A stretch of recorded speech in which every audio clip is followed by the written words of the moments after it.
বাংলাদেশের বাইরে পৃথিবীর বিভিন্ন প্রান্তে যে যেখান থেকে চ্যানেলে দেখছেন আপনাদের সকলকে সাদর আমন্ত্রণ তৃতীয় মাত্রা দেখবার জন্য।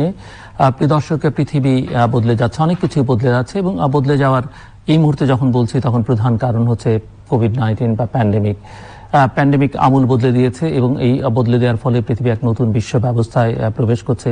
পুরনো দিনে পৃথিবী ফেরত যাবে না, এমনটাই সবাই বলছেন। এবং এরই মধ্যে বদলে যাচ্ছে পৃথিবীর আন্তর্জাতিক রাজনীতিতে বা কূটনীতিতে নানান কিছু, নানান সমীকরণ, নানান মেরুকরণ সবটাই বদলে যাচ্ছে। এবং সেই সঙ্গে বাংলাদেশের অর্থনীতি, যেটি অনেকেই মনে করেন যে একটা চরম বিপর্যয়ের মধ্যে পড়তো, কিন্তু সেটিও আসলে ঘুরে দাঁড়িয়েছে এবং মোটামুটিভাবে তার যে নিজস্ব গতি, সেই গতিতেই এগিয়ে চলেছে। যদিও এই গতি নিয়ে নানা রকমের প্রশ্ন আছে। এই গতি কি ঊর্ধ্বগতি না নিম্নগতি? এই গতিতে নানান ব্যত্যয় আছে, বিচ্যুতি আছে, নানান বিশৃঙ্খলা আছে, অনিয়ম আছে, দুরাচার, অনাচার সবটাই আছে। আমাদের ক্যাপিটাল মার্কেট, আমাদের ব্যাংকিং সেক্টর, এর সবগুলোতেই চরম নৈরাজ্য। এটি আমার কথা নয়, এমনকি এই বিষয়ে এই খাতের দায়িত্বপ্রাপ্ত ব্যক্তিবর্গ এই কথা বেশ কয়েকবার গণমাধ্যমে বলেছেন।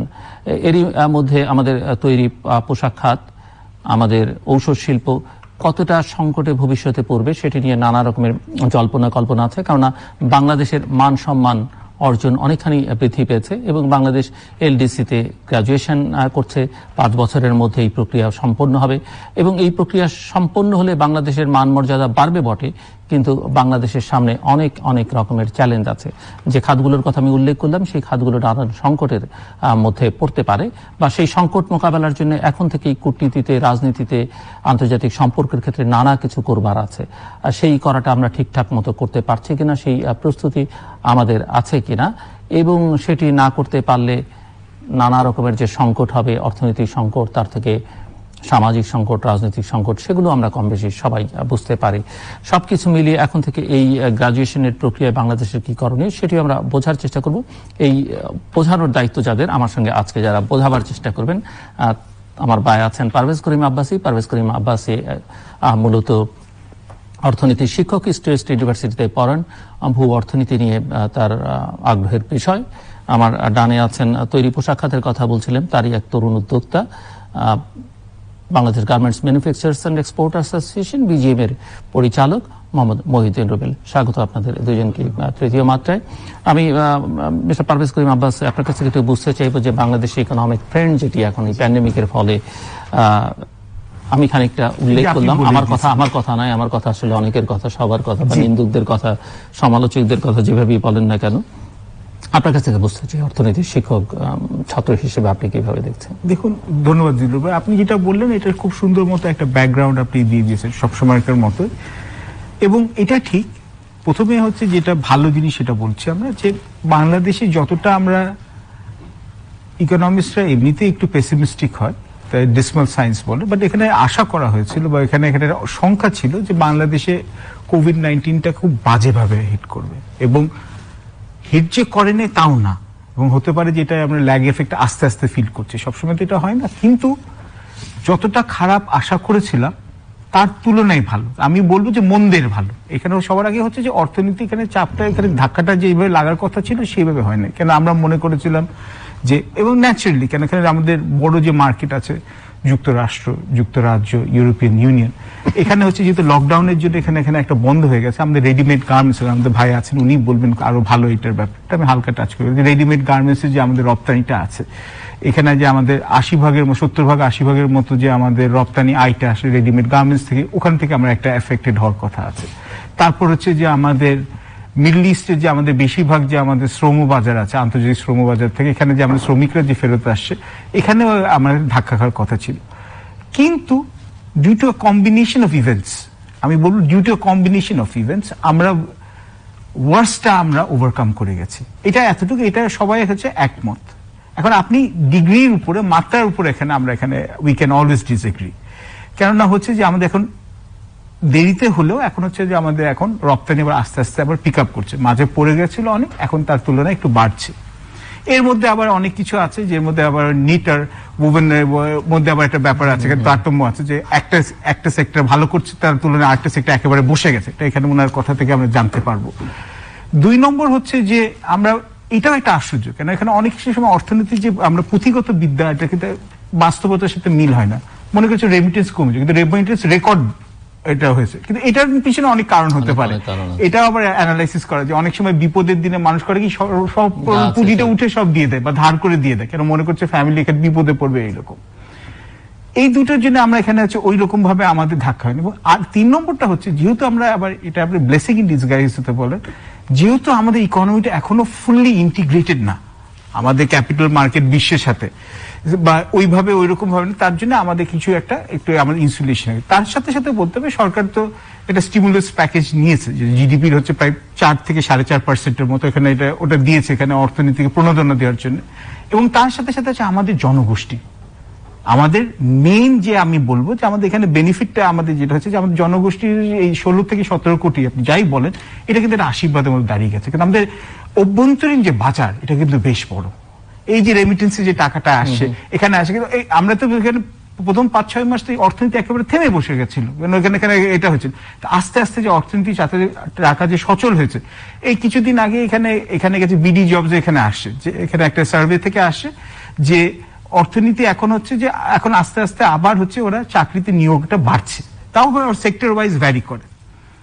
আবার আপনি এখানে দেখেন হচ্ছে এই 2 দিন আগে হচ্ছে সানেমের একটা রিপোর্ট থেকে এখানে বলছে, যেখানে বলছে যে এখনো গড়ে 34% মতো লোক যারা আগে চাকরিতে নিয়োগ ছিল, তারা কিন্তু এখনো ওই চাকরিতে এখন নিয়োগ এখনো পাই নাই, বা সেলফ এমপ্লয়েড যারা আছে তাদের মধ্যে 30 থেকে 35% মতো তারা এখন নিয়োগ। ওরা একটা বড় সার্ভে করেছে। This is an indicator of things. এবং আমাদের সবচেয়ে এখানে আমাদের এখন চিন্তার বিষয় এখন তো হচ্ছে আমাদের শুধু কোভিড-19 বলে না, হ্যাঁ গভর্নমেন্টের রোল আউট হয়েছে, একটা আইসোলেশন এখানে ছিল, এখানে লকডাউন ছিল, এখন হচ্ছে যে আমাদের এখন ভ্যাকসিনেশন হচ্ছে। এবং আপনি গ্রাম দেশে গিয়ে দেখলে এখানে কিন্তু দেখবেন যেখানে কিন্তু কোভিড-19 নামও নিশানা নেই। এটাও কিন্তু একটা এটা অদ্ভুত ফেনোমেনন। এবং এটা হয়তো বা 15-20 বছর পর জানা যাবে যে বাংলাদেশে এক্স্যাক্টলি কি কারণে কোভিড-19 এর এফেক্ট ওইভাবে ব্রাউন্টেড আউট হয়নি। কিন্তু এখানে কিন্তু আমাদের কিছু যে আমাদের ফ্র্যাজিলিটি আছে সিস্টেমের, কিছু দুর্বলতা, ওটাও কিন্তু চোখে আসছে। এই চোখের আশাটা আমাদের, আপনি যেটা বললেন হচ্ছে আপনি এলডিসি গ্রাজুয়েশনের কথাটা বললেন, খুবই এটা গর্বের ব্যাপার। এবং এটা দেশের 16 কোটি মানুষের এটা হচ্ছে গর্বের অংশীদার, কেন সবাই কাজ করেছে, এটা কারোর একার এটা না। নিশ্চয়ই সরকার এটা ক্রেডিট পায়, কেন এখানে হচ্ছে যে ওরা একটা ডিরেকশন দিয়ে গেছে। নিশ্চয়ই ব্যবসায়ীরা ক্রেডিট পায়, নিশ্চয়ই পলিসি মেকাররা ক্রেডিট পায়, আমলারা ক্রেডিট পায়, সবাই মিলে করেছে। কিন্তু বিপদটা হচ্ছে কি, 2026 সালে যখন আমরা গ্র্যাজুয়েশন করব, আমাদের 70% রপ্তানি বিশ্বের বাজার হচ্ছে কোন one form or the other একটা প্রেফারেন্সিয়াল অ্যাক্সেস থেকে পাই। এবং এর বেস্ট এক্সাম্পল হচ্ছে আপনার রেডিমেড গার্মেন্টস। এখানে আমরা যে এস্টিমেট করছি, এটা আমার কথা না, WTO ওয়ার্ল্ড ট্রেড অর্গানাইজেশনের এস্টিমেটই হচ্ছে যে বাংলাদেশ 9% মতো এখানে হচ্ছে শুল্ক এখানে ওরা দেখতে পারে যে ওদের বাড়তে পারে। এবং এটাতে আমাদের ওরা এস্টিমেট করছে প্রায় $5.5 বিলিয়ন মতো আমাদের রপ্তানি লস হবে। 12টা দেশ যেটা এলডিসি থেকে এখানে গ্রাজুয়েট করবে, তার মধ্যে 90% যে আমাদের যে ওদের এক্সপোর্ট রেভিনিউ লস হবে, এটা হচ্ছে একমাত্র বাংলাদেশের। কেন বাংলাদেশের বাজারটা হচ্ছে বেশি হচ্ছে উন্নত দেশের জন্য।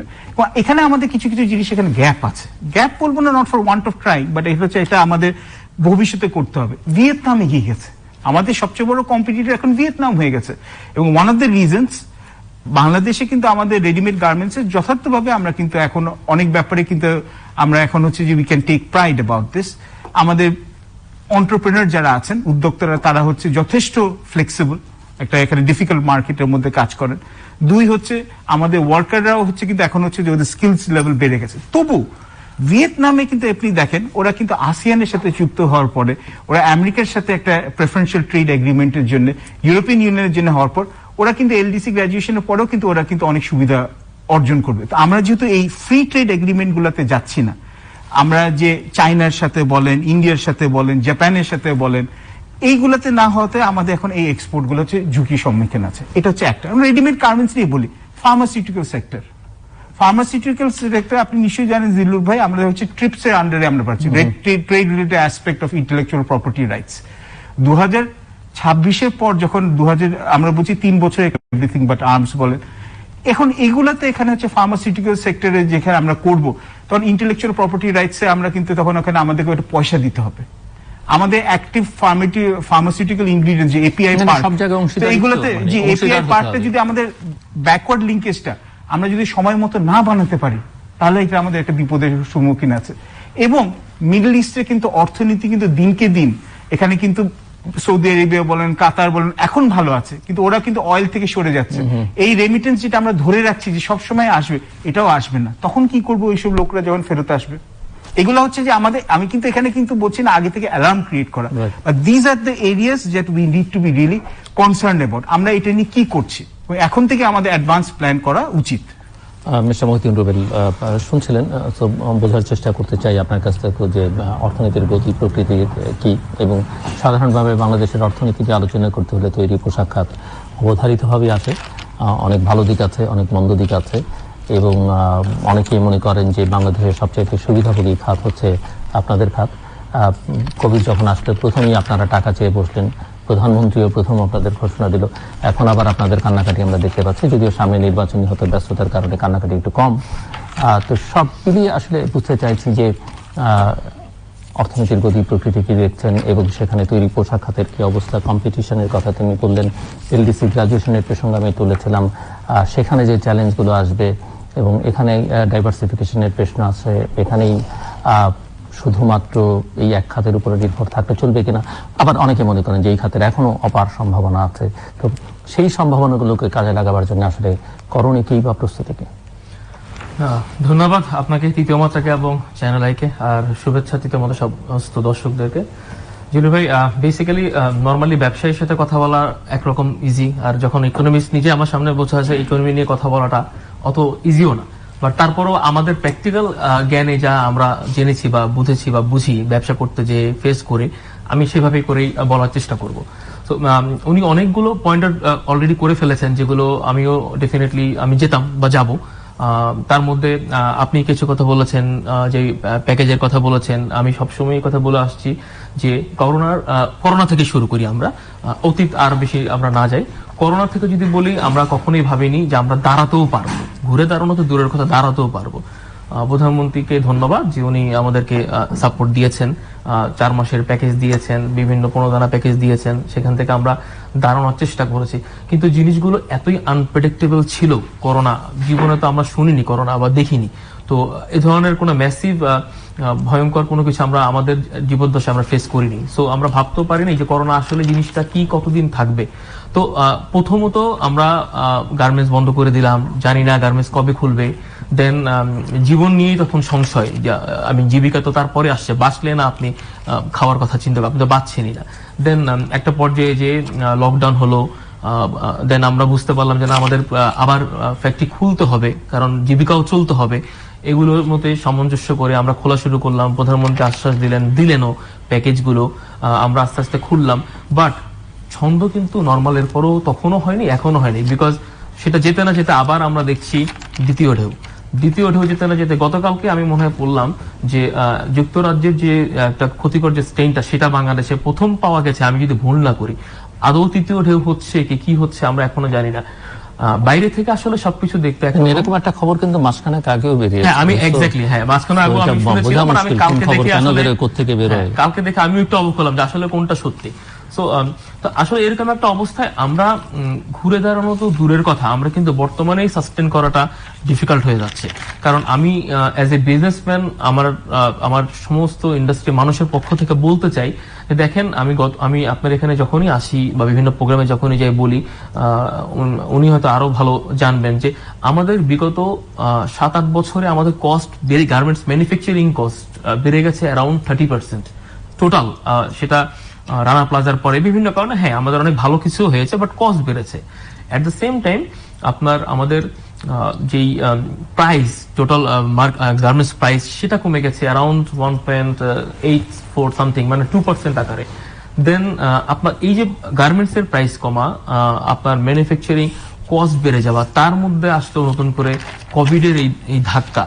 এখন এইটা যেতে না যেতে আমাদের যে ঋণ পরিশোধের একটা যে ব্যাপারটা চলে আসছিল, আমি তো আসলে এখনো বর্তমানের অর্ডারই তো আমার নর্মাল হয়নি।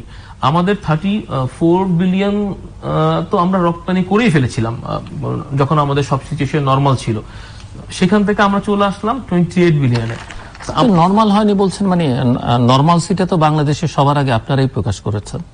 মানে আপনারা এই দ্রুততার সঙ্গে ফ্যাক্টরি খুলে দিলেন, আবার অন্যদের বকাবকিতে শ্রমিকদের বাড়ি ফেরত পাঠালেন, রাস্তা থেকেই আবার দ্রুততার সঙ্গে খুলে দিলেন। আমি আসলে নরমাল বলতে আমি মিন করছি রপ্তানি নরমাল। আমাদের যে গতিতে কোভিড এর আগে রপ্তানি যাচ্ছিল, আমাদের 50 বিলিয়ন প্রজেকশন ছিল, বা যেভাবে আমাদের প্রতি বছর যে প্রজেকশন ধরা হয়, কিন্তু তখন তো আপনারা বলেছেন যে অর্ডার গুলো আসতে শুরু অর্ডার করেছে, আসছে, অর্ডার কিন্তু এই যে আছে, কাজ বলেছি হচ্ছে।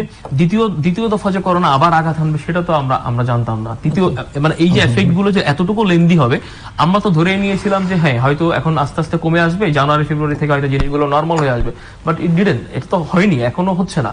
তো আলটিমেটলি কিন্তু দেখেন, এখন উনি অনেক সুন্দর করে এক্সপ্লেন করেছে যে বাংলাদেশের কথা, যে বাংলাদেশে আমরা অনেক ভালো আছি। ইটস ট্রু যে সামহাও আল্লাহর হয়তো অশেষ রহমত আছে আমাদের দেশের উপরে। আমাদের দেশের হয়তো মানুষরা অত বেশি ধনী না পশ্চিমা বা আমেরিকার মতো, যে জন্য আমরা সামহাও কোনো না কোনো ভাবে অদৃশ্য এক কারণে আমাদের দেশে এফেক্টটা হয়তো ওইভাবে প্রকাশ পায়নি বা হয়ও নেই। আর হলেও তো দেখতাম যেভাবে আমেরিকা ইউরোপে মানুষ লাশের জায়গা ছিল না, সেই হিসেবে তো আমাদের এত বড় জনগোষ্ঠী, আমাদের তো আরো অনেক বেশি হওয়া উচিত ছিল। বাট বাংলাদেশ দেখলে তো আপনার গার্মেন্টস ব্যবসা আপনি বিচার করতে পারবেন না।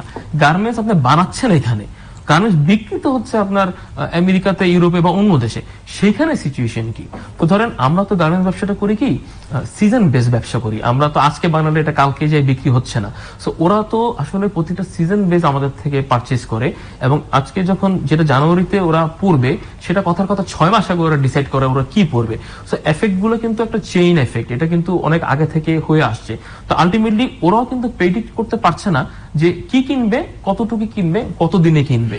যদি আপনি দেখেন যে আমাদের যে ক্রিসমাসের একটা বড় সেলস থাকে আমরা ধরতে পারিনি, শীতের সেলস থাকে আমরা ধরতে পারিনি, তো আলটিমেটলি ওই মালগুলো কিন্তু ওইখানে স্টোরে জমে আছে। তো ও কিন্তু মাল যদি বিক্রি করতে না পারে একটা ব্র্যান্ড, সে আপনার মালগুলো কোথায় নিবে এবং কি করবে? তো যেটার ফলে আমাদের যে নর্মাল অর্ডারের যে গতি প্রকৃতি ছিল, সেটা কিন্তু পুরোপুরি ব্যাহত হয়ে গেছে। ওই চেইনটা কিন্তু আমাদের নাই। আগে দেখা যেত আমাদের কিছু বেসিক স্টাইল থাকতো, বেসিক প্রোডাক্ট থাকতো, কিছু ফ্যাশনেবল থাকতো, যে বেসিক গুলো আপনি কিছু হোক আর না হোক আপনি এই প্রোডাক্ট গুলো চলবে এবং নিবেন। তো এখন যেটা হচ্ছে, তারা ওখান থেকে সরে আসছে, কারণ তারাও তো জানে না যে তারা এই প্রোডাক্টটা কতদিন বিক্রি করতে পারবে। তারা যেটা করছে, শর্টেস্ট লিড টাইমে প্রোডাক্ট ডেলিভারি দিতে বলছে। ভৌগোলিক কারণে আমি আগেও বলেছি যে আমরা খুব একটা আমরা একটা বাজে সিচুয়েশন আছে, এই সেন্সে যে আমরা তো ভৌগোলিক কারণে অনেক দূরে। তো আমাদের কিন্তু একটা one of the minus point, যে আমাদের ডেলিভারি অন্য দেশের কম্পিটিটিভ দেশের তুলনায় আমাদের কিন্তু যেতে সময় লাগে, সেটা দূরত্বের কারণে বলেন আর আমাদের ইনফ্রাস্ট্রাকচার মতো কারণেই বলে। তো এইখানে আমরা লিড টাইমে আমরা একটা সমস্যা ফেস করছি, বর্তমানের কথা বলছি। দেন আপনার ওরা যেটা করছে যে ওরা লং টার্ম অর্ডার দিচ্ছে না, ওরা শর্ট অর্ডার গুলো প্লেস করছে বেশি। তো আমাদের দেশে কিন্তু ইনফ্রাস্ট্রাকচারগত ভাবে আমাদের গার্মেন্টস গুলো কিন্তু একটু বড়, যেমন চায়না যেভাবে ছোট অর্ডার নিতে বা ভিয়েতনাম অন্য দেশগুলো ফ্লেক্সিবল, আমরা কিন্তু ফ্লেক্সিবল না, বিকজ আমাদের ইনফ্রাস্ট্রাকচারটাই হয়ে উঠেছিল একটু বড় প্রকৃতির, বেসিকের উপরে বেশি। যদিও আমরা সেটা চেঞ্জ করতে চাই, আমরা সেটা চেঞ্জ করছি, আস্তে আস্তে সেটা চেঞ্জ হচ্ছে। চেঞ্জ আপনাকে হতেই হবে, নাহলে আপনি কাজ করতে পারবেন না। এখন উনি বা আপনি বলেছেন যে এলডিসি গ্রাজুয়েশনের কথা, আরো যে কথাগুলো, আসলে এগুলো অনেক ইনডেপথ আলোচনার ব্যাপার। শুধু এই টপিক নিয়ে কথা বললো আমরা হয়তো সারা রাতে কথা বলতে পারবো। এখন আমাদের 2018 থেকে অল্প কথা অনেক কথা বলতে হবে। 2018 থেকে 21-এর যে ঘোষণাটা আসলো আমাদের লাস্টে, তার মানে আমরা গ্রাজুয়েশন করছি। গ্রাজুয়েশনের ফলে 3 বছরের নর্মাল যে একটা এফেক্ট থাকার কথা, সেখানে সাথে আপনার এবার 2 বছর আরো বেশি সম্ভাবনা, হ্যাঁ 2026 পর্যন্ত, এবং তারপরে আপনার 3 বছর আমরা ইউরোপিয়ান ইউনিয়ন থেকে মনে হয় আরো পাচ্ছি। তো এই যে আমরা পাচ্ছি, আমাদের কিন্তু এটা দেখতে দেখতে চলে যাবে। কিন্তু আমাদের এই করোনার এফেক্ট কাটায় উঠতেই তো হয়তো আমার মনে হয় আরো 1-2 বছর লেগে যেতে পারে, যদি সিচুয়েশন আস্তে আস্তে নর্মাল হয়, সাপ্লাই চেইনটা নর্মাল হতে। দেন আমাদের মেজর মার্কেট কিন্তু ডেভেলপড কান্ট্রিজ, এটা আমরা সবাই জানি, ইউরোপ, আমেরিকা, জাপান, এই 3টা দেশ। তো আপনি যদি দেখেন এই 3টা দেশের বর্তমান জিডিপি যে প্রেডিকশন আছে, তাতে অলরেডি কিন্তু তাতে জিডিপি সম্ভবত ভুল না হলে -0.2 অর সামথিং এই ধরনের কিছু। তার মানে ওদের ডেভেলপমেন্ট কিন্তু যেভাবে হওয়া উচিত বা হয় সেভাবে হচ্ছে না। তো তার মানে এটা আমাদের যেটা ইঙ্গিত করছে যে আমাদের এখন আমাদের ডাইভার্সিফিকেশন এবং অন্য মার্কেটগুলোর দিকে যে নজর দিতে হবে। তখন তাহলে ওই সময় আমরা যে একই সাথে আমাদের 2টা জিনিস হয়ে গেল, তখন আমাদের জন্য ইজি হবে, আর অবশ্যই আপনার একটা শুধু ওই দেশগুলোর উপরে নির্ভর করে আপনার মেজর এক্সপোর্ট করতে থাকবেন, সেটাও ঠিক হচ্ছে না, সেটাও আপনার চেঞ্জ হয়ে গেল। দেন আপনার ডেভেলপড কান্ট্রিজ গুলো বাদে আপনার যে আরো ইউরোপ বাদে যে অন্য মার্কেট গুলো আছে, জাপান আছে, অস্ট্রেলিয়া আছে, ইন্ডিয়া আছে, চায়না আছে, এই মার্কেটগুলোর দিকে আমাদের বিশেষভাবে জোর দিতে হবে। কারণ 9-10% যেটা আপনি বললেন যে অ্যারাউন্ড 10% যে ট্যারিফ আপনাকে দিতে হবে, 9%, আমি 9%, আমাদের তো অলরেডি, আমি বলছি যে আমার এখনই তো আমি মাইনাসে আছি, খরচপাতি পুষে তো আমি অলরেডি মাইনাস, তো তখন আমি কিভাবে টিকবো? অ্যাবসল্ট প্রশ্নই আসে না যদি এভাবে চলতে থাকে। তা আমাদের যেটা করতে হবে যে আমাদের যদি জিএসপি প্লাসের দিকে যেতে হয়, আমরা করতে পারি যেটা আমাদের ডেফিনেটলি সেকেন্ড টায়ারের জন্য যেতে হবে আমাদের। উনি যেটা বললেন যে আমাদের ইনফ্রাস্ট্রাকচারে আমাদের যেতে হবে, আমাদের ব্যাকওয়ার্ড লিঙ্কেজে স্ট্রং হয়ে যেতে হবে। আর এই জিনিসগুলো যদি আমরা নজর দিই, হয়তো তখন আমরা ফেস করতে পারবো। এবং কূটনৈতিক তৎপরতাগুলো আমাদেরকে বাড়াতে হবে, যাতে করে আমরা আরো বাড়তে কিছু দিন সুযোগ সুবিধা পেতে পারি বা আরো কিছু বেনিফিট আমরা তার থেকে নিতে পারি, তখন হয়তো আপনি শুনছিলেন মিস্টার রুবেলের কথা। আমি এর সঙ্গে একটু যুক্ত করে ওনার কথার প্রেক্ষিতে কিছু বলবার থাকবে।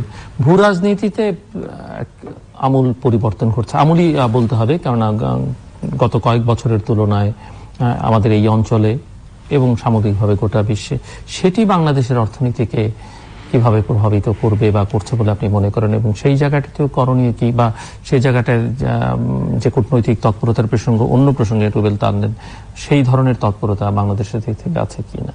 জিলুর ভাই, আপনি একটু খুব ভালো কথা বলেছেন যে ভূ রাজনৈতিক তৎপরতাটা এখানে কতটুকু আমাদের অর্থনীতির উপর প্রভাব ফেলবে। এখন কিছুটা তো ফেলে গেছে, কেন এটার সবচেয়ে ভালো এক্সাম্পল হচ্ছে আমরা তো বিআরআই এখানের মধ্যে যে বেল্ট এন্ড রোড ইনিশিয়েটিভে আমরা মেম্বার হয়ে গেছি, এবং পশ্চিমা বিশ্বে বিশেষত যুক্তরাষ্ট্র, যুক্তরাজ্য, ইউরোপিয়ান ইউনিয়নের কিছু দেশের মধ্যে এখন এটা বহুবার আপনার প্রোগ্রামই বলেছে, এটা মুখস্থ হয়ে গেছে, কথাটা সত্যি যে চীনের যে এখন উত্থান, এখন এটা ওরা একটা হুমকি স্বরূপ হিসাবে ধরছে। Emergence of China poses A threat to the existing hegemonic order of the West, আমরা যেটা বলি বাইপোলার অর্ডার হচ্ছে। এবং তার জন্য আপনি যখন দেখবেন যে মিউনিক ইয়াং লিডার্স ওখানে কিছুদিন আগে একটা প্রোগ্রাম হয়ে গেল, তো ওখানে এখান দিয়ে যাচ্ছিল, ওখানে তো জো বাইডেনই ইনগরেট করলেন, তো ওখানে উনি যখন বললেন ওনার প্রোগ্রামের মধ্যে, ওনার কথার মধ্যে বা সার্কোজির কথার মধ্যে, মার্কেলের কথার মধ্যে দু চারটা জিনিস চলে আসছে। একটা হচ্ছে হিউম্যান রাইটস, একটা হচ্ছে ক্লাইমেট চেঞ্জ, এবং এখানে হচ্ছে যে, এবং অবভিয়াসলি হিউম্যান রাইটস এর মধ্যে ওয়ার্কার্স রাইটস ইত্যাদি ইত্যাদি অনেক কিছু চলে আসে। এবং ইনডিরেক্টলি যেটা শোনা যায়, ইনডিরেক্টলি যেটা বলছে এটা যে চায়নার প্রতি একটা হচ্ছে যে এই দুটো জিনিসকে এটা ইনস্ট্রুমেন্ট হিসাবে ইউজ করতে পারবে। এবং চায়নার যে অবকাঠামোগত যে বিনিয়োগটা যেখানে আছে, যেটা বাংলাদেশের দরকারি আছে, কারণ আমাদের অবকাঠামো বিনিয়োগ আমাদের দরকারি, আমাদের একটা ম্যাসিভ ইনফ্রাস্ট্রাকচার ডেফিসিট আছে। সেটার জন্য জাপান বিনিয়োগ করুক, যুক্তরাষ্ট্র বিনিয়োগ করুক, ইন্ডিয়া বিনিয়োগ করুক বা চায়না বিনিয়োগ করুক, আমরা নিশ্চয়ই খুশি হব। কিন্তু জিনিসটা অত সহজ না, কেন এখানে এটা আমি এখানে বলবো যে এটা অত সহজ না, কারণ এখানে হচ্ছে অনেক সময় কনফ্লিক্টিং ইন্টারেস্টের কথা আছে। এখন আমি বলবো যে যুক্তরাষ্ট্র আমাদের এখানে, যেমন এখানে আবার আপনি যেমন বিআরআইয়ের কথা বলছিলেন, বাংলাদেশ যুক্ত হয়ে পড়ছে, অন্যদিকে ইন্দো প্যাসিফিক স্ট্র্যাটেজির মধ্যে ভারতীয় পররাষ্ট্রমন্ত্রী ঘুরে গেলেন এবং সেখানে বাংলাদেশের উপরে জোর দিলেন, জাপানকে তার মধ্যে টানবার কথা বললেন। তো অন্য প্রেশারও কিন্তু এটাও একটা আছে। একদিকে আমরা যতটাই আমরা বলি, আমরা we would love to say যে হচ্ছে যে আমরা সবার সাথে বন্ধু আছে, কিন্তু এখন বন্ধুরা তো নিজেদের মধ্যে টানা হিচড়া করে যে তুমি আমার সাথে বেশি সময় কাটাও, তুমি আমার দলে আসো, তো অনেকটা এরকম হয়। ইন্দো প্যাসিফিক স্ট্র্যাটেজিরও কিন্তু চাপটা সামনে আসবে। আপনি চায়নার যে ধরনের অর্থনৈতিক প্রভাবের কথা বললেন, এর বাইরে এশিয়াতে যুক্তরাষ্ট্র মোটামুটি এখন একটু বলা হচ্ছে, অনেক বিশেষজ্ঞ এখন বলছেন যে এশিয়াতে যুক্তরাষ্ট্রের এখন জায়গা করে নিতে হলে তাকে ওই ডেমোক্রেসি, হিউম্যান রাইটস যেগুলো সেই জায়গাগুলো নিয়ে কাজ করতে হবে এবং সেগুলোর ব্যাপারে তারা ক্যাম্পেইনে নামতে হবে। এবং এটা নিয়ে ওরা ম্যাসিভ একটা কনসেনসাস হয়তো ক্রিয়েট করার চেষ্টা করছে, এবং চায়না ওটার এগেইনস্ট একটা অল্টারনেটিভ একটা ন্যারেটিভ সৃষ্টি করতে যাচ্ছে রাশিয়ার সাথে একটা সাপোর্ট নিয়ে। এখন এটা বোঝাই যাচ্ছে যে এখন যেই অ্যাডমিনিস্ট্রেশন আসুক, ট্রাম্প একটু উগ্রভাবে বলতো, বাইডেন একটু ভদ্রভাবে বলে, কিন্তু কাহিনীটা একটাই যে এশিয়ার মধ্যে ওদের যে অ্যালাইজ বলতে যারা আছে মোটামুটি হচ্ছে অস্ট্রেলিয়া, জাপান আর ভারত, সাউথ কোরিয়া তো আছে এখানে, ওদের এক্সিস্ট, ইন্ডিয়া, এদেরকে দিয়ে ওরা হচ্ছে ইকোনমিক ইন্টারেস্ট। আপনি দেখতে পাচ্ছেন হুয়াওয়ের বদলে ওরা রিলায়েন্সকে ওরা প্রমোট করতে চাচ্ছে, নাহলে ফেসবুকে কি দরকার হচ্ছে যে এখানে রিলায়েন্স এখানে ইনভেস্ট করার, হচ্ছে ক্লিন টেকনোলজি ওরা বাজারে করছে। এবং আমাদের দেশে আসবে কি করে আমি আপনাকে বলে দিচ্ছি আপনার প্রশ্নের উত্তরটা। 5G নেটওয়ার্ক, ওইটার ব্যাপারে এখন হচ্ছে টেকনোলজি এখানে এটার ব্যাপারে তখন এখানে প্রশ্নটা আসবে। এবং তারপর সবচেয়ে বড় জিনিস যেটা আসতে পারে হচ্ছে ক্লাইমেট চেঞ্জ কমপ্লায়েন্স, যেটা আমরা এখানে এখনো আমরা বলছি আমরা ক্লাইমেট চেঞ্জে আক্রান্ত, আমরা ক্লাইমেট চেঞ্জ ফান্ডের ব্যাপারে এটা আছে। তো ক্লাইমেট চেঞ্জ কমপ্লায়েন্সে যেমন গ্রিন, যেটা এখানে হচ্ছে যে গ্রিন এক্সপোর্টের যেটা আছে, গ্রিন এক্সপোর্টের ব্যাপারে এখানে চাপ চলে আসতে পারে। হিউম্যান রাইটস, যেমন আপনি যেটা বললেন এখানে যে এই জিএসপি প্লাস, ওটার মধ্যে অনেকগুলো স্ট্যান্ডার্ডের মধ্যে কিন্তু কিছু কিছু আছে যেখানে আমরা করতে পারছি, এনভায়রনমেন্টাল কমপ্লায়েন্স, তারপর হচ্ছে লেবার মার্কেট রেগুলেশন, এইগুলোকে আমাদেরকে করতে হবে। এবং এইসব জিনিসের জন্য আমাদেরকে, উনি যেটা বললেন যথার্থ, সবাই বলছে যে আমাদের ইকোনমিক ডিপ্লোমেসি যেটা, এটাকে আরো ফ্লেক্সিবল হতে হবে। এবং আমরা কিন্তু এখন এই যে আসিয়ানে, এটা কি আশ্চর্য ব্যাপার না যে মিয়ানমার আমাদের চাইতে অনেকগুলো ইন্ডিকেটরে, না এটা আমি তো বলবো, এটা আমার খুব দুঃখ লাগে যে বাংলাদেশি হয়ে, যে মিয়ানমার আমাদের চেয়ে অনেকগুলো ইন্ডিকেটরে কম হচ্ছে, ওরা আজকে আসিয়ানের মেম্বার, ওরা ম্যাসিভ একটা মার্কেটের একটা ফ্যাসিলিটি নিতে পারছে। এটা তো হচ্ছে যে আমরা তো এখানে যে আমরা তো আসিয়ানেরও তো আমরা তো বলি দক্ষিণ এশিয়া, কিন্তু দক্ষিণ পূর্ব এশিয়াতে তো আমরা একটা এক্সটেনশন, এখানে আমরা এটা নিতে পারছি না যেখানে। তারপর এখানে RCEP এখানে ব্যাপার আমাদের তো এখন কাজ করতে হবে। এখানে ইন্ডিয়ার সাথে যদি আমরা চাই যে আমাদের কানেক্টিভিটি বাড়ানোর জন্য আমাদের কি কি ইন্টারেস্ট আছে, আমাদেরকে অ্যাক্টিভলি পারসিউ করতে হবে, আমাদের কি কি প্রোডাক্ট আমরা ওখানে অ্যাকচুয়ালি রপ্তানি করতে পারি। এগুলা হচ্ছে যে আমাদের এখানে আমাদের জিনিস শুধু আমরা এখানে বলতে পারবো না, শুধু ট্রেড ডেফিসিট আমরা চিন্তা করছি। এবং এই কানেক্টিভিটিতে কে লাভবান হবে? মানে যদিও বলা হয় যে কানেক্টিভিটি মানে সকল পক্ষের জন্য লাভ, কিন্তু লাভের কম বেশি আছে। ভাই devil lies in the details. আমি বলবো যে আমাদের কানেক্টিভিটিতে এখানে উইন উইন সিনারি করার জন্য আমরাও আমাদেরকে ওইভাবে নেগোশিয়েট করতে হবে। দেখুন, নেগোসিয়েশন দায়িত্ব আমারও না, আপনার না, কিন্তু এখানে হচ্ছে যে এবং ফ্রি ট্রেড এগ্রিমেন্ট উনি যেটা বললেন একদিনে হয় না, তো 5-10 বছরের ইন্টেন্স নেগোসিয়েশন হয়। সো আমাদের ওইরকম যে টিম যে নাই তা না, আমাদের এখানে যে এক্সপার্ট পার্সন নেই, তাদেরকে দিয়ে এখানে স্পেশালাইজ টিম গুলো করতে হবে কিছু কিছু খাতে এখানে রেখে দেওয়ার জন্য, যে তোমরা এটা পারসিউ করো। এবং অবভিয়াসলি আপনি এখানে শুধু এইটা করলে হবে না, আমরা কি আসিয়ানে ঢুকতে পারবো না কিনা, ASEAN +1, 2, 3 ইত্যাদি ইত্যাদি, এইগুলো আমাদেরকে দেখতে হবে। এবং আমাদের শুধু এইসব জিনিস না, আমাদেরকে যে এখানে অবকাঠামোগত যেগুলো আছে, আমাদের সাকসেস কিন্তু নেক্সট 3-4 বছর অনেক কিছু জিনিসের উপর নির্ভরশীল। যেমন পদ্মা ব্রিজটা তাড়াতাড়ি কমপ্লিশন হওয়া, পায়রার ডিপসি পোর্টটা এখানে কমপ্লিশন হওয়া, তারপর হচ্ছে মেট্রো রেলটা কমপ্লিশন হওয়া, এইগুলা যদি আমাদের শেষ হয়ে যায় তখন হচ্ছে এটা ইকোনমিতে এখানে একটা পজিটিভ ইম্প্যাক্ট হবে। কিন্তু এবং আবার আরেকটা জিনিস আছে যেটা আমি যদি ভূ রাজনীতির মধ্যে বলছি, ইজ অফ ডুইং বিজনেস। আমরা হয়তো বিদেশি কস্ট অফ ডুইং বিজনেস, এখন আপনার যদি কস্ট অফ ডুইং বিজনেস হয় তাহলে ইজটা হবে না। আমরা কিন্তু মার্জিনাল ইমপ্রুভমেন্ট করেছি, কিন্তু 194 কান্ট্রিজের মধ্যে আমরা 168। আমাদের এখনো কিন্তু হচ্ছে ল্যান্ড কেনার সময় আমাদের হচ্ছে ইউটিলিটি মানে কানেকশন, যেন ইলেকট্রিসিটি বলেন, পানি বলেন, গ্যাস বলেন, আরবিট্রেশনের বেলায় বলেন, এইসব জিনিসগুলোতে তো এখন আমরা পিছিয়ে আছি। আমাদেরকে আমরা যে বলছি বিদেশি বিনিয়োগটা আসবে, বিদেশি বিনিয়োগরা তো ওটাতেই করবে যেখানে ওরা মুনাফা পাবে, কিন্তু ওদেরকে তো বিনিয়োগটা করা সহজ হবে। আমাদের দেশি বিনিয়োগকারীদের জন্য তাদের ব্যবস্থা করতে হবে। আমাদের ইকোনমিক জোন গুলো যেখানে করছি, মিরসরাই বা এখানে, খুবই ভালো কথা, কিন্তু আমাদেরকে দেখতে হবে যে which are the products for the future. আমরা যে এখানে এবং এখানে করতে, এবং আমাদের কিন্তু ম্যাসিভ পপুলেশন আছে, ইয়াং পপুলেশন আছে। আমি যদি এখানে খুব অ্যাডভান্স আইটি ইন্টেন্সিভ ইন্ডাস্ট্রি নিয়ে আসি, খুবই ভালো কথা। এগুলোতে যেমন এখন এই COVID-19 আমার কাজ হয়েছে, যেমন কেটারিং ইন্ডাস্ট্রি অনেক বেড়ে গেছে আইটির সাথে, এখানে অ্যাপের সাথে করে, এক্সেলেন্ট। কিন্তু এইরকম কিছু কিছু অ্যাপ্লিকেশন আমাদেরকে আরো খুঁজতে হবে, যে ভবিষ্যতের কি। আমরা ফার্মাসিউটিক্যাল সেক্টর আরো ব্যাকওয়ার্ড লিঙ্কেজের জন্য আমরা ইনভেস্ট করা, লেদারে ইনভেস্ট করা, এবং এখন হচ্ছে কি চায়না, জাপান, দক্ষিণ এশিয়ার মার্কেটগুলো ওই দিকে আমাদেরকে এখন এক্সপ্লোর করা, আমাদের সাউথ আমেরিকান মার্কেটস গুলো এক্সপ্লোর করা। এবং এটা শুধু আমরা শুধু একটা মিটিং এ গেলাম এটাতে বললাম তাতে না, আমাদেরকে লং টার্ম রিলেশনশিপ ইনভেস্ট করতে হবে।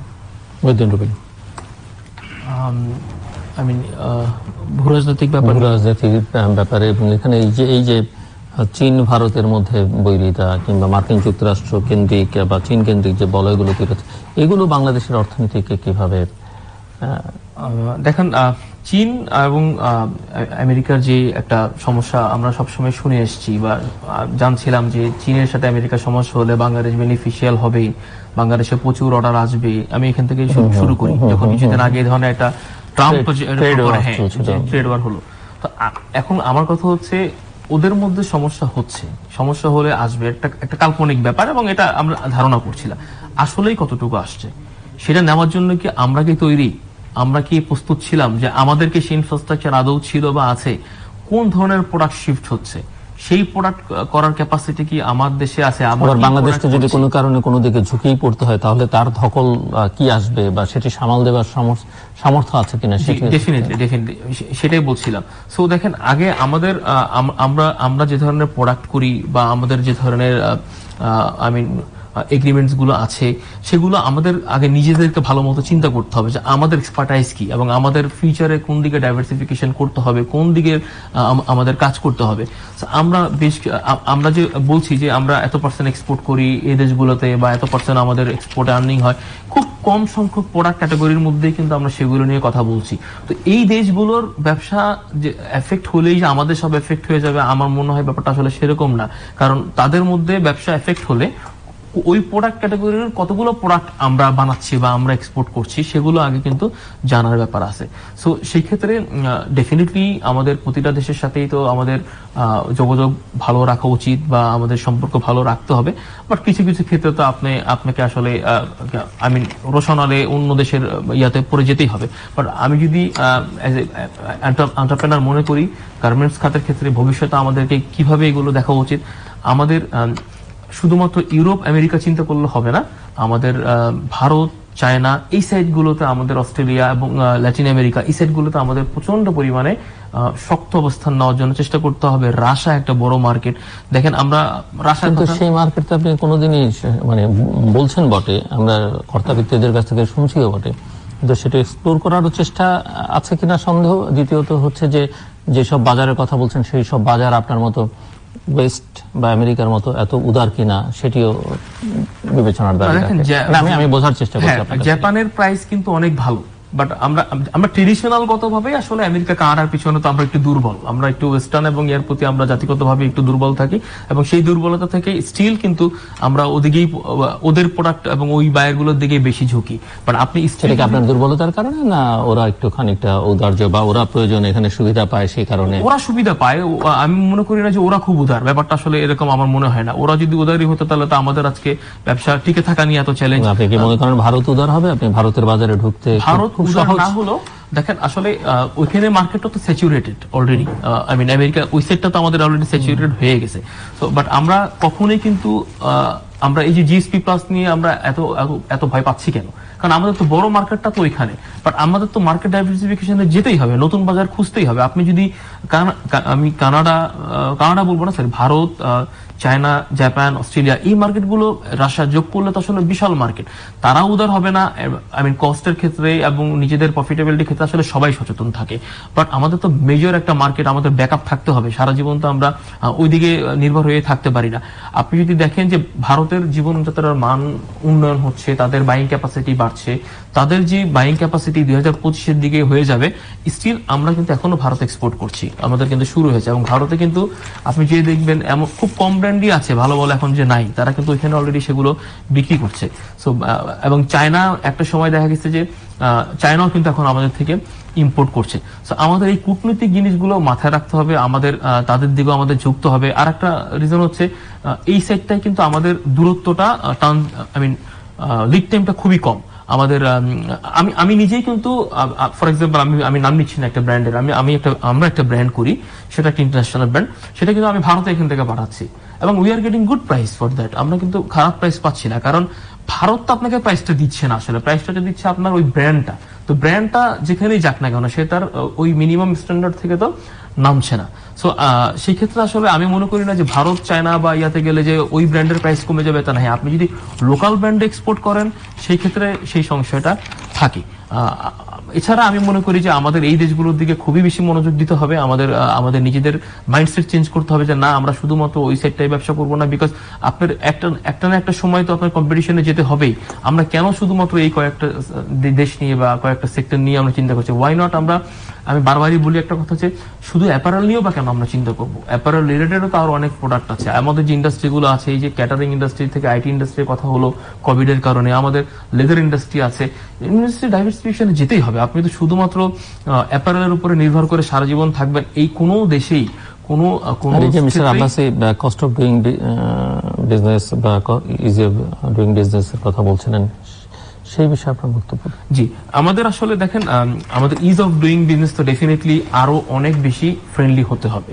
আমি আগের থেকে যদি তুলনা করি বেটার হয়েছে, আমরা ইমপ্রুভ করছি, বাট আমার মনে হয় আমরা যেভাবে ডেভেলপ করছি, আমরা যে জায়গায় নিজেদেরকে এখন চিন্তা করছি ভবিষ্যতে আমাদের দেশকে নিয়ে যেতে চাই, তার জন্য এটা স্টিল নট এনাফ। কারণ আপনার ফরেন ইনভেস্টমেন্ট যদি আনতে হয়, তাকে একটা লোক একটা নতুন লাইসেন্স করতে হলে স্টিল আমাদের যে ট্রেড লাইসেন্স রিনিউ থেকে শুরু করে আমাদের বছর শেষে যে আপনার ট্যাক্স থেকে শুরু করে যে আমাদের দেশি মানুষ হিসেবে আমাদেরকে যে হেডেক নিতে হয়, যে কস্ট করতে হয়, তো একটা ফরেনার আসলে কিভাবে সেটা করবে? আপনি আপনার যে খরচ এই ক্ষেত্রে আপনার একটা নতুন ব্যবসা শুরু করতে হতে হয়। আপনি যান বিদেশে একটা কোম্পানি খুলতে যান বাংলাদেশ থেকে, আপনি আমার মনে হয় 1 ঘন্টায় বসে আপনি উইথ মিনিমাম কস্ট, হয়তো একটু বেশি কস্ট লাগুক তাও তো ভালো, আপনি 1 ঘন্টায় বা একদিনে বসে আপনি সেটা করতে পারছেন। আপনার ওই জটিলতাগুলো আপনার বিরাজ করছে না। কিন্তু আমাদের দেশে আপনি হয়তো আপনার অর্ডার আছে, আপনার লাইসেন্স ওভারডিউ হয়ে গেছে, আপনি কারখানা শুরু করছেন বা শুরু করবেন, কিন্তু আপনি কাগজপত্র এখনো করতে পারছেন না। এই জটিলতাগুলো আমাদের সবসময় ছিল, বাট এখন আগের থেকে বেটার হয়েছে, বাট অবশ্যই সেটা পর্যাপ্ত না আমি মনে করি। এবং যদি ফরেন ইনভেস্টমেন্ট আপনি আনতে চান, এই জায়গাগুলোতে আমাদের অনেক বেশি ডেভেলপ এখনো করতে হবে বলে আমি বিশ্বাস করি ব্যবসায়ী হিসেবে। জি, এটার উপরে না ঠিকই আছে উনি যেটা বলছেন, আমি তার সঙ্গে যোগ করে দিতে চাই যে আমাদের আর্থিক খাতে নানা রকমের বিশৃঙ্খলা, রাজার বলছে বা অনেকেই বলছেন যে এইসব জায়গায় অনেক সংস্কারের দরকার, সেগুলো খুব একটা হচ্ছে না। সেই জায়গাটাতে যদি আপনি আমার মনে হয় কি জিলুর ভাই, একটা হচ্ছে কি সময়ের দাবি। কেননা হচ্ছে যে আমরা যদি দেখুন ভালো ভালো কিন্তু বাংলাদেশে ফোরকাস্ট আসছে এখন। বাংলাদেশকে যেমন ইন্টারন্যাশনাল ইনস্টিটিউট অফ ফাইন্যান্স বলে একটা আছে, বাংলাদেশের ফ্রন্টিয়ার ইকোনমি বলে, it's no longer developing economy, আর ইমার্জিং ইকোনমি না, মাঝখানে একটা আছে।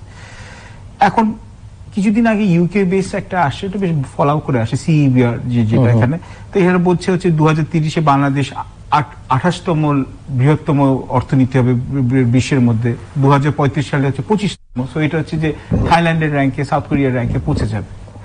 খুবই ভালো কথা, কিন্তু এগুলো করার জন্য সামনে, এবং এটা কিন্তু সবাই এগ্রি করে, আপনি কিন্তু দল মত নির্বিচারে আপনি এখানে যেই বলবেন, ব্যবসায়ী বলেন, আমলা বলেন, যে সাধারণ মানুষ আছে, যে এখন কিছু কিছু জায়গায় আমাদের রোড ব্লকস আছে, এবং এখানে এটা সবাই মিলে এটাকে এখন একটা রিফর্ম দরকার আছে। যেমন হচ্ছে ব্যাংকিং সেক্টরে আছে, ক্যাপিটাল মার্কেট, আমাদের সেকেন্ডারি বন্ড মার্কেট বহুদিন ধরে চেষ্টা করা হচ্ছে। কেন তারপর হচ্ছে যে আমাদের, আপনি এখান দিয়ে শুধু এটা না বললে এটা হলে হবে না, আমাদের ব্যাংকিং সেক্টর, এটা সেক্টর আমাদের এগুলো that receives a lot of attention. কোভিডের সময় আমি মনে হচ্ছে যে আপনার প্রোগ্রামে আমি একটা মনে করেছি এটা করবো, এখানে বলবো, হয়তো প্রোগ্রামেও একবার দুবার আসে। একটা খাত যেটা প্রচন্ড ভাবে নেমে গেছে, যেটা আমাদের মাথায় কারো আসেও না, এটা হচ্ছে কিন্ডারগার্টেন স্কুল, প্লে স্কুল। ওদের অ্যাসোসিয়েশনের প্রেসিডেন্টে বললো যে আগের বছরের তুলনায় ওদের ছাত্র অ্যাডমিশনের সংখ্যা হচ্ছে মাত্র 40%। কিন্ডারগার্টেন নিয়ে কিন্তু কেউ চিন্তা নেই, স্কুল মানে কলেজ ইউনিভার্সিটি এটা নিয়ে আছে, কিন্ডারগার্টেন কিন্তু home grown, they serve a very important function. So আমাদের কিন্তু শুধু এখানে ব্যাংকিং সেক্টর রিফর্ম করলে হবে না, এবং এটা সময়ের দাবি। কারণ এখানে যে আপনি যদি if you want to compete with countries like Vietnam in the readymade garments, if you want to compete with এখানে কান্ট্রিজ লাইক ইন্ডিয়া আমরা বেশ কিছু ক্ষেত্রে কম্পিট করি, চায়নার সাথে কিছু ক্ষেত্রে কম্পিট করি, আপনার ইজ অফ ফাইন্যান্স দরকার হবে। এবং তখন যে আপনাদের এতগুলো ব্যাংক আছে, হতে পারে যে এটা অনেক অর্থনীতিবিদরা বলছেন যে হয়তো ব্যাংকগুলো হয়তো আস্তে আস্তে কনসলিডেশন করতে হবে, কারণ আমাদের হয়তো ব্যাংক অতগুলো দরকার নেই, এবং এবং হচ্ছে যে আমাদের আরো স্ট্যান্ডার্ড গুলো হচ্ছে আরো ট্রান্সপারেন্ট করতে হবে। এটা নিয়ে কিন্তু জিলুর ভাই আপনি বোধহয় অনেকগুলো প্রোগ্রাম করেছেন 10-12 বছর ধরে, এবং এটা নিয়ে প্রচুর লেখালেখি হয়েছে। এখন হচ্ছে এবং আস্তে আস্তে কিন্তু আমরা যখন পুঁজিবাজার থেকে আমরা যখন নিয়ে আসি, তখন কিন্তু আমাদের স্ট্যান্ডার্ড গুলো আমাদের স্বার্থে কিন্তু আরো ট্রান্সপারেন্ট করতে হবে, যাতে এটা প্রশ্নের সম্মুখীন না হয়। এটা হচ্ছে প্রথম কথা এখানে। এবং আমাদের যে লোনস পাওয়ার জন্য এখানে ইত্যাদি লোনস পাওয়ার জন্য, লোনস যদি প্রোডাক্টিভ খাতে যদি এটা ইউজ করা হয়, এটা হচ্ছে আমাদেরকে এটা আমাদের মনোযোগ দিতে হবে। এবং আমাদের যে ইনফ্রাস্ট্রাকচার ডেভেলপমেন্ট গুলো হচ্ছে, এগুলোর কোয়ান্টিটি এবং কোয়ালিটি, এটার ব্যাপারে এটা আমাদেরকে চেক, এবং সরকার এখন চেষ্টা করছে, একবার এটা এখন সবাইকে এখন সহযোগিতা করতে হবে। আর সবচেয়ে ইম্পর্টেন্ট জিনিস জিল্লুর ভাই, সবকিছু কিন্তু এটা হচ্ছে, আমি টকিং অ্যাবাউট হার্ডওয়্যার, সফটওয়্যারটা দরকার আছে। সফটওয়্যারটা কি? সফটওয়্যারটা হচ্ছে হিউম্যান ক্যাপিটাল। এর হিউম্যান ক্যাপিটাল ডেভেলপমেন্ট না হলে, আমাদের কিন্তু এডুকেশন হচ্ছে, আমি কিন্তু এখানে আছে, কিন্তু আমরা কি প্রপার অ্যামাউন্ট অফ স্কিলস দিচ্ছি না কিনা জব প্লেসে সে এখানে কম্পিট করতে পারে লোকালি অ্যান্ড অ্যাব্রড। আপনি যে কোনো একটা মিডল ইস্টের ড্রামা দেখেন নেটফ্লিক্সে, নেটফ্লিক্স চলে আসেন, শুধু একটা কথা বলবো, আপনি যে কোনো মিডল ইস্টার্ন ড্রামা দেখেন তখন দেখবেন যে ওখানে যতগুলা হচ্ছে যে আয়া বুয়া নার্স সব দেখি সাউথ ইন্ডিয়ান, আরবি বলছে। আমরা এখানে কিন্তু, এবং ওরা কিন্তু যথেষ্ট ভালো রেমিটেন্স দিই, পুরো সাউথ ইন্ডিয়ার কিন্তু রেমিটেন্স বেল্টে আছে। তো আমরা কেন ওদেরকে ওই রকম ভাবে ট্রেনিংটা দিয়ে, ওদের প্রপার ট্রেনিং দিয়ে, আরবিক ভাষায় ট্রেনিং দিয়ে আমরা লোক পাঠাচ্ছি কেন? এবং ওদের কিন্তু এখন হেলথ গিভার যেটা আছে, হেলথ কেয়ার টেকার, বিদেশে কিন্তু এখানে হচ্ছে যে ওদের বয়স বেড়ে যাচ্ছে, দে রিকোয়ার প্রপার হেলথ গিভার। অনেকে বলেন যে স্কিল লেভেল পাওয়া যাবে, আনস্কিল পাওয়া যাবে না, এটা বাংলাদেশকে রেখে দিয়েছে। সো এইগুলোতে আমাদেরকে এখানে এটা বিনিয়োগ করতে হবে। আমাদের রিসার্চ, আমরা এখন ঠিক আছে, আমরা এখন ফরেন এখানে ভ্যাকসিন নিয়ে আসি, কিন্তু আমাদের যে লোকাল যে আমাদের ফার্মাসিউটিক্যাল কোম্পানি আছে ওদের কবে ওই সক্ষমতাটা হবে? অফকোর্স ওদের সাপোর্ট দিতে হবে, ওদেরকে ট্যাক্স ব্রেক দিতে হবে, ওদেরকে ওই রকম সবকিছু সুবিধা দিতে হবে যাতে হচ্ছে বেসিক সায়েন্স এন্ড টেকনোলজিতে আমরা ইনভেস্ট করি, যাতে তাহলে আমরা যাতে আমাদের দেশের ভ্যাকসিন যাতে বানিয়ে যেতে বিদেশে যাতে এখানে রপ্তানি করতে হয়। ভারত করতে পারলে, ব্রাজিল করতে পারলে, আমি বলছিলাম ভারত অনেক বড় দেশ আমাদের চেয়ে, ব্রাজিল অনেক বড় দেশ, আমাদেরকে তো ওইভাবে অ্যাম্বিশনটা রাখতে হবে। আমরা কবে এখানে স্যাটেলাইট লঞ্চ করে আমরা, এগুলো এখন স্বপ্নের কথা না, কেননা হচ্ছে যে ঘানা হচ্ছে আফ্রিকার মধ্যে, এখানে হচ্ছে যে ওরা অনেক দূর এগিয়ে গেছে। আমাদের একটা সময় কিন্তু সাউথ কোরিয়া বা থাইল্যান্ড কিন্তু আমাদের লেভেলে ছিল, আজকে ওরা কোথায় চলে গেছে। বাংলাদেশকে অনেকে রাইট অফ করে দিয়েছে, আমরা কিন্তু ওখান থেকে ঘুরে দাঁড়িয়েছি, কিন্তু এটার জন্য কিন্তু আত্মতুষ্টির জায়গা নেই, আমাদের সামনে এখন বিশাল বড় পথ আছে। বিশৃঙ্খল অর্থনীতি, বিশৃঙ্খল আর্থিক খাত কি সুশৃঙ্খল অর্থনীতির সমৃদ্ধি নিশ্চয়তা দেয় কিনা? আর্থিক খাত, সুশৃঙ্খল এবং টেকসই আর্থিক খাত নিয়ে কথা আমি লাস্টবারও বলেছি, আমি ওনার সাথে অনেক ক্ষেত্রেই, অলমোস্ট সব ক্ষেত্রেই আমি খুবই একমত যে আমাদের যে ব্যাংকিং সেক্টর বা যে জায়গাগুলো আছে, তার সাথে হ্যাঁ ওনার সাথে উনি যে ব্যাংকিং সেক্টর নিয়ে যে কথাগুলো বলেছে, আমাদেরকে আসলেই দেশে এতটুকু একটা দেশে কি এতগুলো ব্যাংকের কি প্রয়োজন আছে কিনা? যদি থাকে ফাইন, সেটা সুফল আমাদেরকে পেতে হবে। আমাদের মধ্যে কেন সেটা সুফল আসবে না? কেন একটা ব্যবসায়ী, একটা ভালো ব্যবসায়ী সে একটা লিগ্যাল লোন পাবে না ব্যবসা করার জন্য? কেন আজকে আপনার প্রণোদনা প্যাকেজ এবং সবকিছু দেওয়ার পরেও কেন সেটা নিয়ে অসন্তুষ্টি মালিকদের মধ্যে হলো? আমি গার্মেন্টস সেক্টরের কথাই মূলত বলছি যে অনেকগুলো প্যাকেজ ছিল যেগুলো কিন্তু সবাই আমরা পাইনি। বিভিন্ন আমি জটিলতা হয়তো ছিল, আমি প্রতিষ্ঠানগুলোর মধ্যেও ছিল, বাট এই যে এই জিনিসগুলো তো শুধু প্রণোদনা নিয়ে এবার হয়েছে তা তো না। আসলে আমরা ইন্টারেস্ট রেট নিয়ে বড় হওয়ার কথা বলে আসছি যে আমরা তো প্রথমেই তো, আমি সবসময় একটা কথা বলি, আপনি একটা ব্যবসা করবেন 5% প্রফিট তো আপনাকে কথার কথা মিনিমাম একটা প্রফিট তো আপনাকে করতে হবে। আপনি যদি প্রফিট করার আগেই ইনস্টলমেন্ট দিয়েই আপনি পড়ে যান, আপনি তো ওইখানেই ব্যবসা শেষ হয়ে গেছে। এটাও যেমন ঠিক ইনস্টলমেন্ট দিয়ে পড়ে যাওয়া, আবার ব্যাংক থেকে লোনটা নিয়েই প্রথমে গাড়ি কেনা, ফ্ল্যাট কেনা বা বিদেশে কিছু টাকা পাঠিয়ে দিয়ে ভবিষ্যৎ নিরাপদ। আমি যেটা বলছি আসলে বাই কনসেপ্ট, সেটাকে আমি সরেই বলছি, সেই ধরনের যে গোষ্ঠী আছে তাদেরকে তো এখানে আলোচনায় আনার, আমি সাধু ব্যবসায়ী যারা আছে তাদের কথাই মিন করছি, যারা ভালো ব্যবসা করতে চায় বা আছে।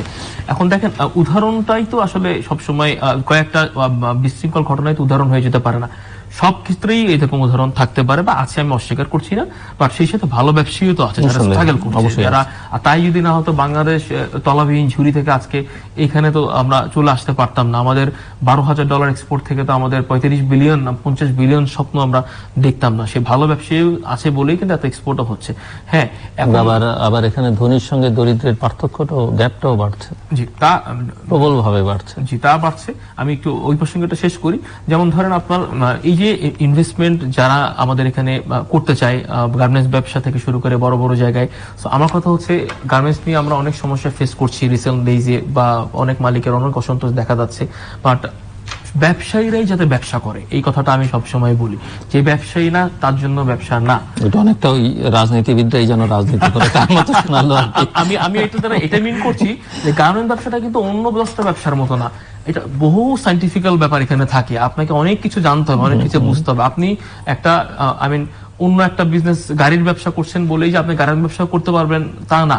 সেই যুগ কিন্তু চলে গেছে, যখন গার্মেন্ট ব্যবসায় 10% 15% হয়তো প্রফিট একসময় হয়তো ছিল, বা অনেক ভালো প্রফিট ছিল, অনেক কিছু গাড়ি বাড়ি করার সুযোগ ছিল। লিগালি গার্মেন্ট ব্যবসা করে এখন কিন্তু ভালো অবস্থানে যেতে হলে অনেক পরিশ্রম করতে হবে, নট সো ইজি। তো সেই ধরনের ব্যবসায়িক মেন্টালিটি নিয়ে যারা আসবে তাদেরকে সাপোর্ট দিতে হবে, ব্যাংক থেকে শুরু করে সরকার থেকে শুরু করে সবাইকে। বাট এই মোমেন্টে আসলে কিন্তু বর্তমানেই ব্যবসায়ীদের টিকে থাকাটা কিন্তু দায়। সেই ক্ষেত্রে নতুন ব্যবসায়ী যারা আসছেন, গার্মেন্টস করতে চাচ্ছেন, আমি তাদেরকে অনুৎসাহিত করছি না, তাদেরকে অনেক বেশি এখানে শ্রম দিতে হবে, অনেক বেশি এখানে শিক্ষিত হয়ে জানতে হবে যে আর্থিক খাতে তারা কিভাবে মূল্যায়ন করবেন, তারা কিভাবে ইনভেস্টমেন্ট করবেন, তারা কিভাবে লোন নেবেন, তারা কিভাবে। আমি একটু জাস্ট আপনার কাছে বুঝতে চাই, মানে তৈরি পোশাক খাতে নতুন বিনিয়োগকারীদের জন্য কোনো সম্ভাবনা আছে কিনা, মানে কি ধরনের সম্ভাবনা আছে? সম্ভাবনা অবশ্যই আছে। সেম টাইম এই যে যেসব ফ্যাক্টরিগুলো এখন ছড়ে পড়ছে তাদের জন্য আসলে করণীয়, এবং আপনারা তো সামনে আপনাদের নির্বাচন, আপনারা নিজেরাও বোধহয় নির্বাচন করছেন, সো এই যে ছড়ে পড়াদের জন্য আসলে করণীয় কি, বা কি কি উদ্যোগ সরকার নেবে বা বিজিএমইএ নেবে? আমি প্রথমে একটু আসি যারা আসতে চাই তাদেরকে আমি বলছি যে আমি আবারও বলছি যে গার্মেন্টস ব্যবসাটা এখন আর সেই পর্যায়ে নাই যে আমার অনেক টাকা আছে আমি ইনভেস্টমেন্ট করে ফেললাম। It's not that anymore. আপনাকে এই ব্যবসাটাই ঢুকে থাকতেই হবে, জানতেই হবে, বুঝতেই হবে। প্রথম কথা হচ্ছে আমাদের কম্পিটিটিভ, আমরা অনেক বেশি, অনেক প্রতিটা দেশের সাথে আমাদের কম্পিটিটিভনেসটা অনেক বেশি এখন চ্যালেঞ্জিং হয়ে গেছে আমাদেরকে। সো এই জায়গাটা আমাদের স্ট্রং হতেই হবে। সো আপনার রিসার্চ করে আসতে হবে যে আপনি কতটুকু এটা লোড নিতে পারবেন। It's a 24 hour job garment ব্যবসা। আপনি যখন এখানে ঘুমাবেন তখন আপনার বায়ার জেগে যাবে, আপনাকে তখন ইমেল দিতে হবে। So it's not so easy. কখনো ছিল না, এখন আরো ইজি না, বিকজ এখন আপনার আশেপাশের দেশগুলো এখন আপনার থেকে অনেক বেশি ডেভেলপ হয়ে গেছে। সো তাদের সাথে কম্পিট করে, ভিয়েতনামের সাথে কম্পিট করে, আমাকে কিনা ভিয়েতনাম দে আর সো স্মার্ট, তাদের যে ইনফ্রাস্ট্রাকচার, তাদের যে রিসার্চ এন্ড ডেভেলপমেন্ট অবস্থা, তাদের যে আপনার শিক্ষিত বা এডুকেশনাল সিচুয়েশন, আমাদের কিন্তু এখনো সেভাবে আমরা আসিনি। সুতরাং আপনাকে আগে জেনে বুঝে আসতে হবে।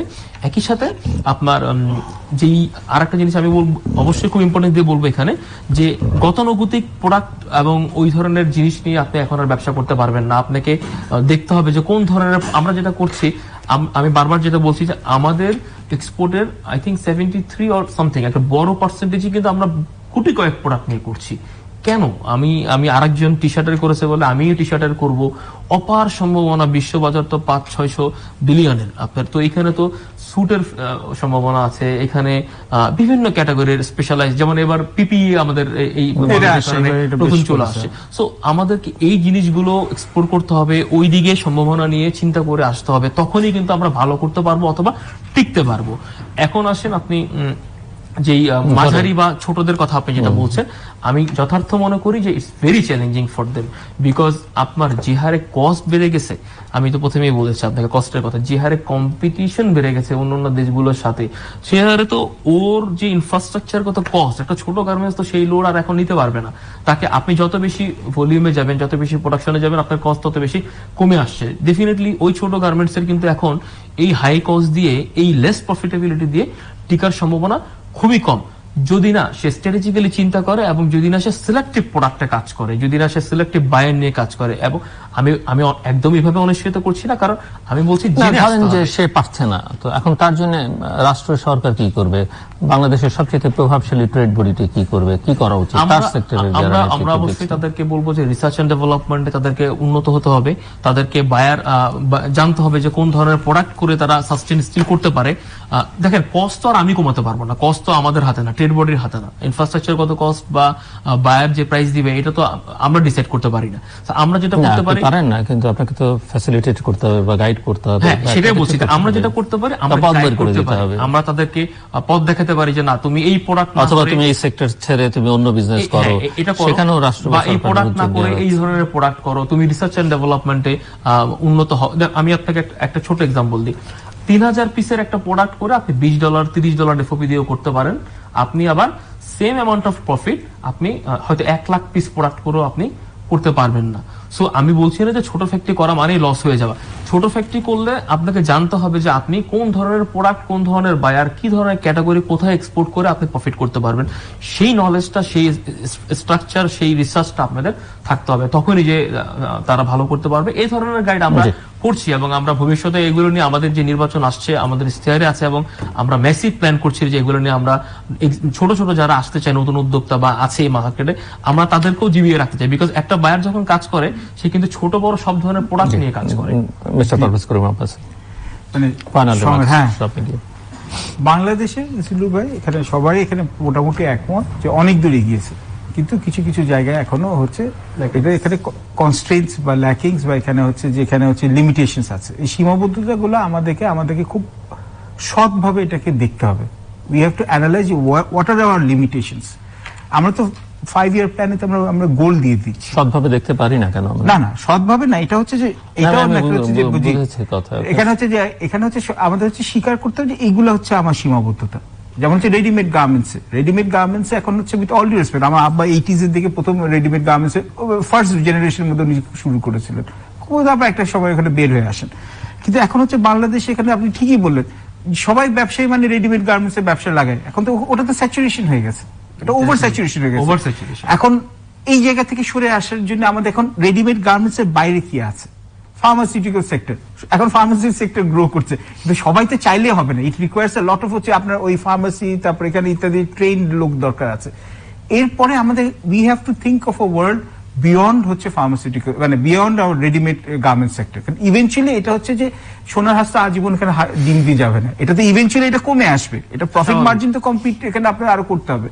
So, what is life after RNG? What is life after আজীবনই ওটা শুধু রূপকথাতেই পাওয়া যায়, কোনো সম্ভাবনা নেই, কিন্তু সোনার হাঁস তো দিতে পারে।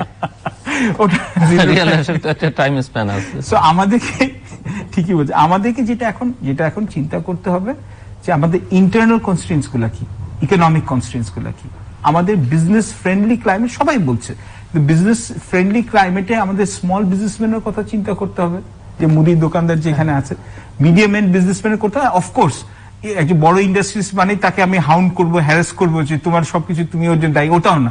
কিন্তু আমি আবার, আপনি বলছেন না দেশ ছেড়ে চলে যাচ্ছে, আমাকে তাকেও অতটুকু আমাকে ভরসা দিতে হবে যে মানে যে he is welcome in this country.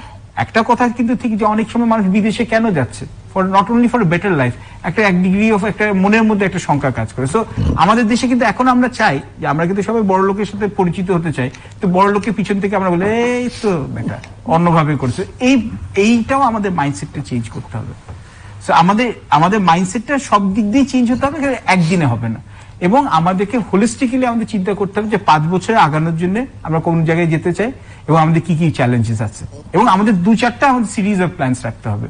Readymade garments যদি স্লো ডাউন করে তাহলে কি, আমার যদি রেমিটেন্স স্লো ডাউন করে তাহলে কি, এবং আমাদের ইন্টারনাল মার্কেটের ক্যাপাসিটিগুলোকে ডেভেলপ করতে হবে। দর্শক, আমরা অনুষ্ঠানের শেষ প্রান্তে তৃতীয় মাত্রা সম্পর্কে আপনারা লিখতে পারেন ডাকে, ইমেল, SMS এর মাধ্যমে, ইন্টারনেট আমাদের অফিসিয়াল ওয়েবসাইট অথবা সোশ্যাল মিডিয়াতে যেসব পেজ রয়েছে সেসব পেজে আপনাদের মতামত রাখতে পারেন। আর আপনাদের মতামত আমাদের অনুষ্ঠান তৃতীয় মাত্রা আপনি দেখতে পাবেন প্রতি বৃহস্পতিবার এবং শুক্রবার বাংলাদেশ সময় রাত 2টায়, সোমবার সকাল 11:30 এবং শুক্রবার দুপুর 1:30 দেখবার আমন্ত্রণ রইল। তৃতীয় মাত্রা পর্বটি আপনি সামাজিক যোগাযোগ মাধ্যম ফেসবুকেও সরাসরি দেখতে পারেন। ফেসবুকে এখন তৃতীয় মাত্রা লাইভ স্ট্রিমিং হচ্ছে, আর iOS ডিভাইস থাকলে আপনি অ্যাপ স্টোর থেকে তৃতীয় মাত্রা আপনি ডাউনলোড করে নিতে পারেন তৃতীয় মাত্রা দেখবার জন্য এবং অনুষ্ঠান সম্পর্কিত তথ্যাদি জানবার জন্য। মিস্টার মহিউদ্দিন রুবেল এবং মিস্টার পারভেজ করিম আব্বাসকে অসংখ্য ধন্যবাদ এই আলোচনায় যুক্ত হওয়ার জন্য। দর্শক, কথা হচ্ছিল বাংলাদেশের অর্থনীতি নিয়ে এবং সামগ্রিকভাবে ব্যবসা বাণিজ্যের পরিস্থিতি, প্যান্ডেমিকের মধ্যে জিওপলিটিক্সের যে পরিবর্তনের হাওয়া, সেখানটা থেকে বাংলাদেশ কিভাবে এবং বাংলাদেশের এলডিসি গ্রাজুয়েশনের প্রেক্ষিতে যে চ্যালেঞ্জেস সেগুলো মোকাবেলা করে বাংলাদেশ কিভাবে এগিয়ে যাবে। অনেক রকমের আলোচনা আছে, অনেক রকমের সম্ভাবনা আছে, অনেক রকমের হতাশা আছে।